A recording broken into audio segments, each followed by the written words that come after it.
Hi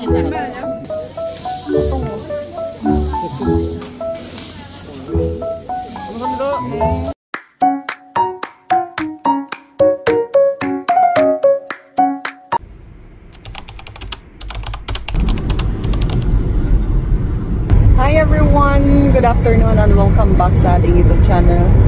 For today's video, samahan nyo kaming mamalengke dito sa countryside. Pupunta tayo sa probinsya ng aking asawa. Doon tayo mamamalengke. Tapos meron akong gustong bilhin na isda. Sinaang South Korea mamili. This New Year na dito by Wednesday. Kailangan kong mag-stock ng pagkain sa bahay dahil hindi ata kami gagala.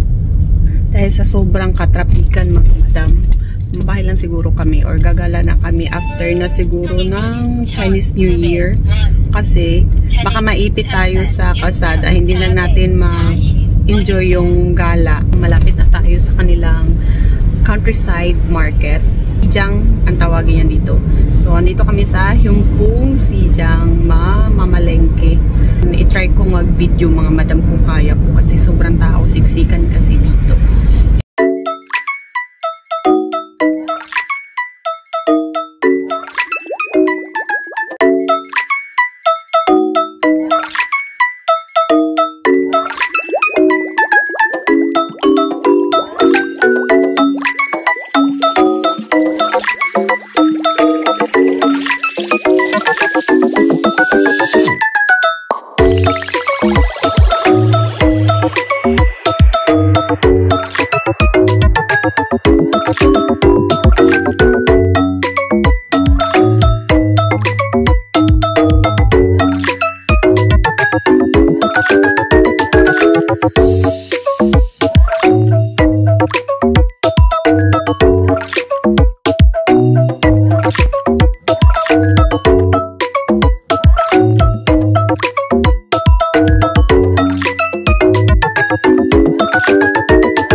Ang daming tao.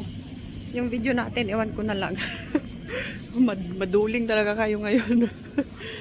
Later.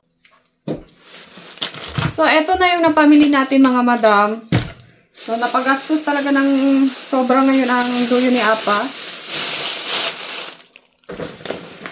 days kasi sa bahay, kaya kailangan na nating maraming stock. Yan. Bean sprouts. Tauge. Ang tawag ito. Nagbili din ako ng karne ng baka para sa ating lulutuin ng mga sabaw or mga pangsahog. Importante ito ngayon. Yan. Siyempre, mga ricados. Itong dried persimmon siya, mga madam. So, itikman natin to. Ito din, pang snacks. Maganda to yung snacks, mga madam. And then, siyempre, dito sa Korea, pag magcha-Chinese New Year, dito pwede mawala. Ito ang bida sa handaan talaga. 5,000 won. Ito 10,000 won. Ito 10,000 won. Ito 2,000 won ata to. Pili din ako ng isda. Magpiprito-prito tayo, mga madam. Fish. So, ayan. Puro to isda. Diba? So, eto. Isda din to. Masarap to, mga madam. Tignan nyo. Ganyan siya. So, isda to ng pang jasa or yung pang ritual. Pero maliliit. Masarap to iprito. Tapos, eto. Yan. Eto din. Kailangan natin to para sa mga sabaw-sabaw. So, eto yung lahat ng napamili natin. Kulang pa ng itlog, tsaka tofu. Kailangan pa natin bumili nun para sa lulutuin natin na ilang days. So, ayan. So, almost siguro nasa kulang-kulang 100,000 won. Hindi to ha, mga mahigit 100,000 won to. Sige, siguro 130,000 won. Siguro mga ganito. And kulang pa yan. Kasi kailangan pa natin ng tofu at saka egg. So, ang egg siguro nasa 8,000 won. Isang 30 pieces. And, sobrang pagod. Tapos, kailangan ko na din magluto para sa mga baguettes. So, this is it ang ating pang-grocery, mga madam. At ito din pala, bumili ako ng atay ng baboy. Yung luto na siya. Ito lang. Tapos, ayan. This is it, mga madam. See you to our next vlog.